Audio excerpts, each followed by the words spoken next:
Hi everyone and welcome back to another episode of Candid Coffee. I'm Doug and we're here at Corvus Coffee Roasters in Denver. And today is a very special episode. I'm joined here by Kristen Wade, one of our Hot Shot baristas. Not in the Hot Shot Barista calendar. If you don't know what that is, look up Hot Shot Barista calendar.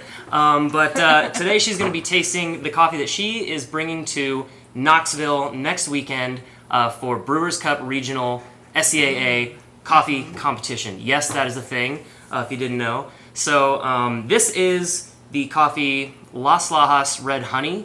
So if you remember before, we had Las Lajas Perla Negra a couple episodes back. This is from the same farm of Oscar and Francisca in Costa Rica, but it's a different processing method, which I'll get to in just a second here. But real quick, Kristen, tell us a little bit why you decided to take this coffee to competition. Why are you going to competition?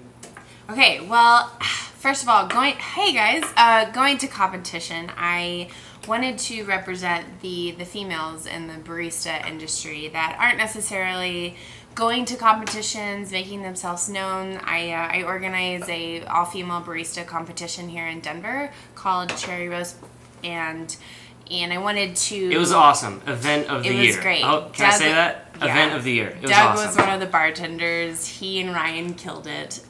They have really great chemistry. And so, yeah, I just wanted to continue that strive and just keep on going. So going to Knoxville. I chose this coffee because I really wanted to know more about the honey process, because there's so many different ways of the percentages of mucilage that they keep on, and just the whole science of the fermentation in general. Let me just add a couple things about that. If you remember, Perla Negra was a process that really made the coffee turn out really fruity. And what happens is the coffee seed or coffee beans are seeds inside a cherry, and for a natural process, all the fruit stays on and it dries in the sun, so it absorbs all that fruit flavor. With honey process, it's sort of in between. So it's like taking a really ripe plum and then just kind of popping the pit out with a bunch of the fruit still on it. Alliteration. Yeah, exactly. Yeah, just popping the plum. Can we say that? No, I'm just kidding. But so the coffee seeds are dried like that. So if you can imagine these are coffee seeds in parchment, but they would look a little bit kind of darker color, a little reddish. These are completely washed. Yeah. So it's sort of in between having all the fruit on, which is a little bit, that can be really problematic. Because there's a bunch of fruit that it's out in the elements drying in the sun. It can basically rot or get moldy or something like that. So taking some of the fruit off is sort of a middle compromise where you're supposed to get a lot of fruity, juicy, sweetness and body, but you have a little less chance of fermentation and sort of offish flavors. So let's get right into tasting it.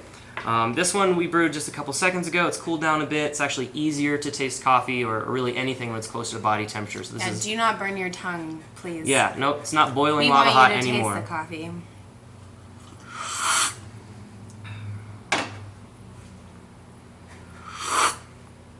So the first thing I notice is it's really got that fuller body that you expect from a honey process. Again, it's not super fruit bomb.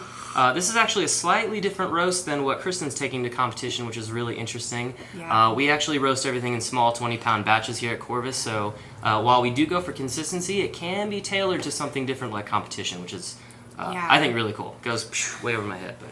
Well, yeah, so during this process, we've been playing around with roasting it a lot. I started this profile, or this cooking recipe, so to speak, on a small sample roaster that we have. So I started to understand this coffee for like 2 months. I've been seeing it develop over time.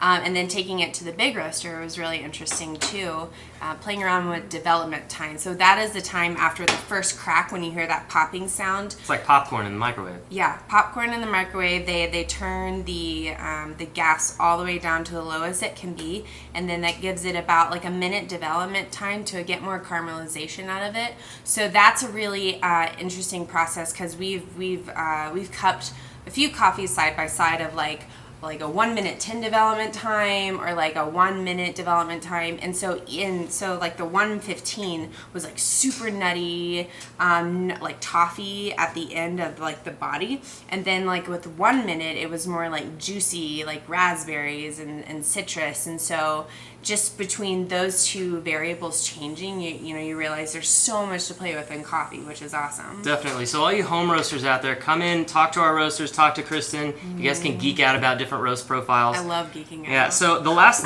sip that I actually took was the first time that it opened up and I got that red berry, that really almost red apple-y kind of brightness to it. It's not going to be jammy or super syrupy, but it's just a really nice in-between, very special coffee. And these are, what do you get? So like the smell is also really interesting too, because sometimes the smell can be very different from how it's tasting. And like this, I get a lot of like vanilla, like really nice chocolate vanilla. Yeah, a little caramely too. Yeah, it's really nice. And then also tasting it, it's like white grape juice. So there's a little bit of dryness that comes at the very end. And whenever you're tasting coffee, I always like some apple skins kind of. I feel like.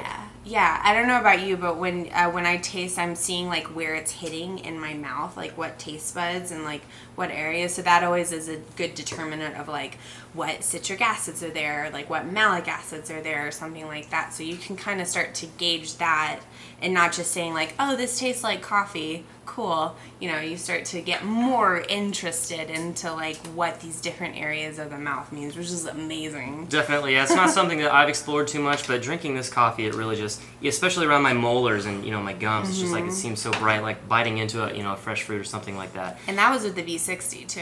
Yeah, exactly. Chemex, game changer. Recipe at the end of the episode.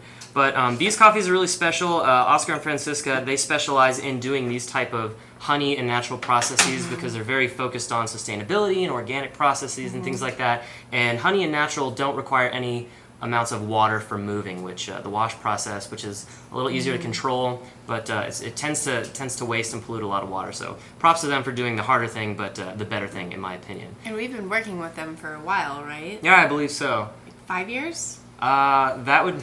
I'll have to Google that. This is when Phil says no, guys. It's been 3 years. No, yeah, we'll get Phil on here soon. But any finishing remarks on the flavor here? Guys, you gotta try this coffee. If you want something, if you're looking for something that's balanced and mild and approachable, but still really exciting, this is the coffee. It tastes like a cherry cola. There you have it. Cherry cola coffee. Thanks for watching this episode, guys. Stay tuned for the next one. See you next time.